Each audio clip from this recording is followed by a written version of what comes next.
Hello YouTube, I'm weloveanimetoo, and I am bringing you yet another video. And this video is going to contain two reviews. You'll also notice that I don't turn the camera on myself, and I sound a bit more off than usual. That's because I have a head cold. Oh well, let's get to the video itself. The first review is going to be on the Kershaw Spring Assist Tonto Point. It's also serrated, which I find awesome. I got this at Walmart for around $60 range. What it came with, I should say. Damn, head cold's making me stumble on myself. More than I normally do. Lifetime warranty limited. And some sort of patent paper, which I'm guessing is there for legal reasons. And of course, it came with the knife itself. Now, one thing I really like about this knife is it has ambidextrous thumb studs.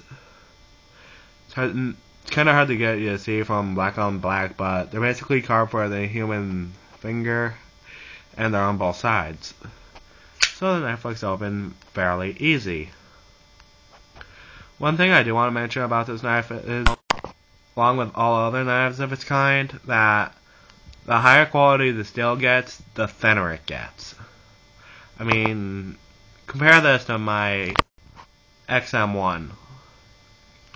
You can see a huge difference. You might have to replay that a couple of times, but you'll see what I mean. It's a very well made knife, I should say. Flicks open fairly easy because it's spring assisted. I don't have the exact specifications on this knife, or I did at one point, and I'll just include a link to it so you can see that for yourself. Also include a good link to the cold steel sword I'm about to review. Oh well, let's get to that. Sorry guys, I screwed up. There was one more thing in the box that I forgot about.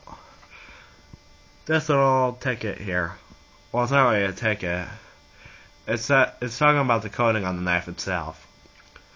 This Kershaw knife features one of our technologically advanced coatings. These coatings add beauty to our product and enhance specific performance characteristics. Although Kershaw coatings are designed to stand up to continual knife use, in time all coating will show some wear, scratching, and wear should be expected and considered normal. Your Kershaw knife has been manufactured with the highest level of attention and quality and design. We hope you enjoy owning it. I personally have. Now let's get to the review I know a lot of people have been waiting for. My cold steel sword review. And I am reviewing cold steel, one and only butterfly swords. My good friend Kagezara and Jordan the OK have known about this review for a while now. I'm sure I've told some other friends of mine, but I can't remember exactly who, so sorry if I forgot to mention you. I don't have the exact specifications in front of me, but I'll also include a link for this one. I do, however, have the Cold Steel booklet, special projects that basically gives the story of how these swords came to be. Or how they spread out through the world, that is. Prior to World War II, the butterfly sword was virtually unknown outside of southern China.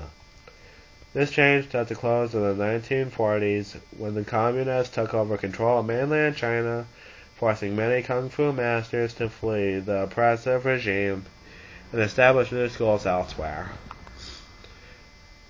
Currently, due to the spread of kung fu, these once obscure swords have become quite popular. Typically, butterfly swords come in a pair that are cleverly nestled together as they appear to be one sword, not two. When they are drawn, they can be quickly separated and wielded in both hands to make wickedly effective chops, slash, and thrusts. I've got a bit of a lisp. A battle worthy are 15 inches long and 2 5/8 inches wide. The handsome slip-proof grip features carefully selected hardwood covered with attractively braided cord. The D-shaped guards have long forward quillions so it can both deflect and trap various opposing weapons. Sorry, I didn't know that this was going to take from the Cold Steel's point of view, because they said hours. Anyway, let's get to the review itself. Now, I do know for a fact these are 3 pounds of sword, and apparently they did have some specifications from the manual I just read. I'm not even sure where to start on these beauties. I'll start with the sheath. The sheath is a very heavy, sturdy leather that these swords are not going to break through anytime soon. I'm not sure the exact specifications of the leather itself, but it feels pretty freaking sturdy to me. You'll notice that these little rings are up there, or right there rather. That's so you can either wear it or hang it up. I swear Cold Steel is making weapons just for a zombie outbreak. I mean, you could easily turn one of these swords into a spear and boom. You can kill zombies from a good 3-4 feet away. I would also like to point out the little safety button they have right there, which keeps the swords in place. Now, let's grab the swords themselves. As you can see here that the swords are very mirror-like, and are very shiny. Now, when I first got them, they were in a very tight-sealed plastic with very obvious oil on the blade. I did give these a bath in WD-40, which I thought mixed pretty freaking well. What else can I tell you about these beauties? I know they're about 1.5 pounds of sword. Each sword is 1.5 pounds. I know a lot of people are thinking, how many times have you nicked yourself on this? I have personally nicked myself twice, oddly enough on the same freaking thumb. I just gotta switch hands here on this camera. Here it is. Nicked myself right there. It's a small nick, and I was just going through a rehearsal of this video. And I nicked myself. Very small, not that big a deal. And the other time was an actual bare thumb itself, like right across there. You can't see it now, but you can bet I was bleeding badly. I was actually using these to cut up cardboard, and like an idiot, I was doing that little sawing motion, and got my thumb. So yes, these are very sharp. Now these aren't the sharpest edge you'll ever find. I mean, they could be sharper if they wanted them to be, but at least from what I've read online, the Shaolin monks believed in wounding the opponent, not killing them, so the blades aren't as sharp as they can be, to preserve historical accuracy. You can actually feel about how heavy these are. They obviously go together and are made of a very fine steel. And the fact that they have a mirror-like effect kind of makes me nervous for some reason. I have no idea why. The handles are very well made. Very, very well made. Those handles aren't going to fall off anytime soon. You can see down here is a screw which basically holds that handle together into the blade.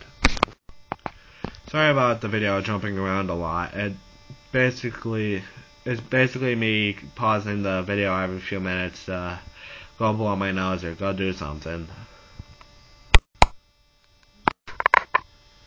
It's very comfortable braided cord.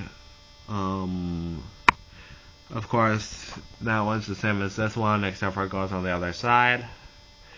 And these things can be a bit of a pain in the ass to actually put back together and into the sheath. I'll show you what I mean. As you can see here, this one will slide in easily enough. I just gotta get that little leather strap out of the way. And boom, sunk in just fine. Now putting the other one's gonna be what's a pain in the ass. These are a pain to even put back two-handed, so I'm gonna go slowly one-handed. You really have to push down on it. Really push down.